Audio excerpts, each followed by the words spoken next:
This is going to be a really quick video because I've been tweeting about this and talking about this, and some of you probably don't even know why I'm so upset today, but figured I'd just do a quick video. No intros, no nothing, just get right to it.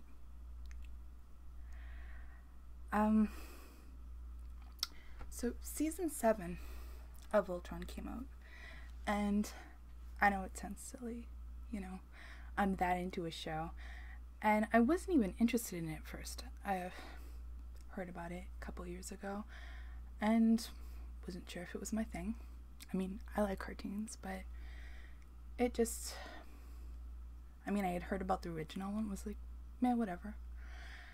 My youngest daughter, because she knows that I'm bisexual and because she knows that I appreciate, you know, films and media that have good representation, she was like, no, you need to see this.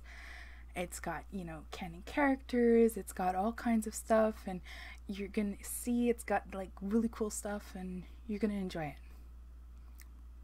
Alright. Now, you know, this is a kid who she's grown up with, you know, within the community, and I know that she appreciates it as much as I do. So I started watching with her, and I enjoyed it. It was something that we did together, and I loved talking about it with her. I loved her coming to me with the theories. I even started watching and reading about theories myself without putting too much into it. I wasn't one of those big shippers. I mean, like, there were some characters that, as an author, I could see hints towards it. These hints were very, very intentional. And you could tell there were voice actors kind of playing into it.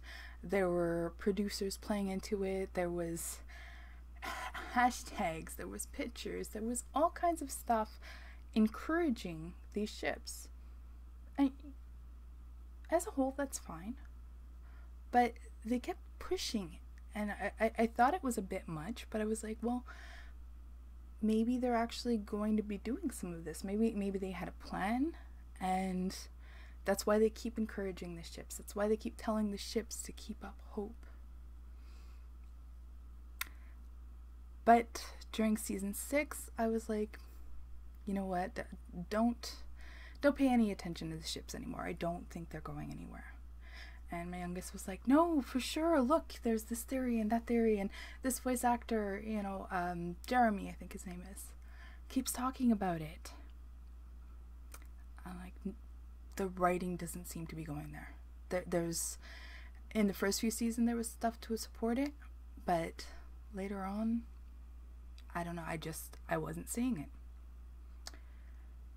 But then the creators, the producers, Netflix, all came out, and the whole LGBTQ plus rep that they were promising, that they kept saying the show was so part of, it was finally there.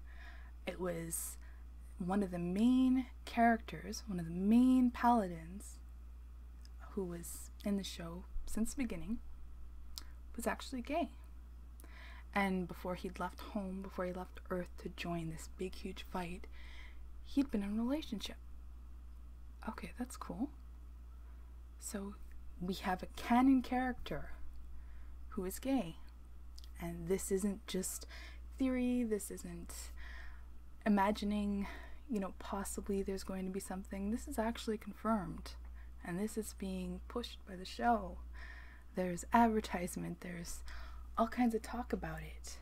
They're using this to really, really push the show as a show that is queer friendly. So I went into this season not thinking about the ships, not thinking about the characters I wish would be together. I was thinking about this gay rep. I was thinking about these gay characters in a cartoon that not only I was going to enjoy seeing on screen as some representation, but so many kids we're going to be able to look at this and say, look, that looks just like me and I'm normal.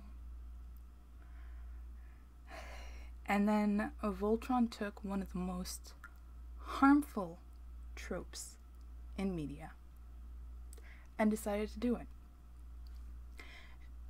They had their gay character with their love interest, which was shown very, very briefly. And I don't even know if you hadn't been paying attention to the ads, if you hadn't been paying attention to all the hype on social media, which is where they got a lot of their advertisement from. They're free ads, which, you know, you're welcome from the whole LGBTQ community for giving you that free advertisement, for telling our friends in the community that this was a show that had representation. You're welcome for giving you that little extra ad space without you having to pay a thing. All you had to do was, you know, give us some false promises, false hope, and then pretend that it was never there. But anyway, so for the harmful rep, their one key character, who's suffered more than anybody else in the show, also has his partner die in this season. I'm not going to give a spoiler warning for this, because from the title of this, I hope that you see what the spoiler is. I am going to give a trigger warning. If you love this show and you want to watch it anyway, despite what everyone's talking about, if you're part of the community, then this could hurt. This hurts. A show that wanted that kind of advertising, that wanted to say that they were part of the community, deciding that they were going to have a gay character and then make him suffer the most, and then have ads with him and his partner, and then to kill the partner off so callously, not even give a proper mourning period, not give anything. Basically, the community was used to advertise this show. And now the show gets to say, hey, we didn't do your ships. You can't be mad about that. And they get to use all the people who mock the ships, who say, you know, it's not really queer baiting. They never promise cleanse. They never promise sheath. They never promise, you know, whatever gay couple that people, you know, saw coding for. There was even a lesbian couple that there was some coding for. They're crazy and they like torturing people, and they died pretty quickly. Shows need to stop doing this. And if they can't, they need to not try and claim that they represent the community.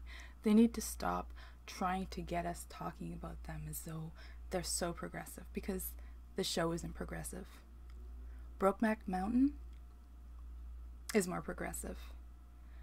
They at least developed the gay couple before killing them off, before killing one of them off, if I remember correctly. But, you know, it was war. Stuff like that happens. You know, it's not a romance. Why are you expecting romance in there? Because they decided to shove two unexpected heterosexual romances down our throat and make it very obvious this is where they were going. This is going to be canon. Aren't you happy? It's wartime. You don't have time for that. Except when you do. You know, you don't want to scare off all those stray dollars. Anyway, those are my thoughts on this show right now, and I'm done. I'm tempted to, you know, remove my Netflix subscription because of this, because Netflix decided to play along. Netflix is clans. They love clans. And oh my god, look at the gay rep. We have Adam and Shiro. Kill your gays? Is that a trope? Is that a harmful trope? Does it hurt?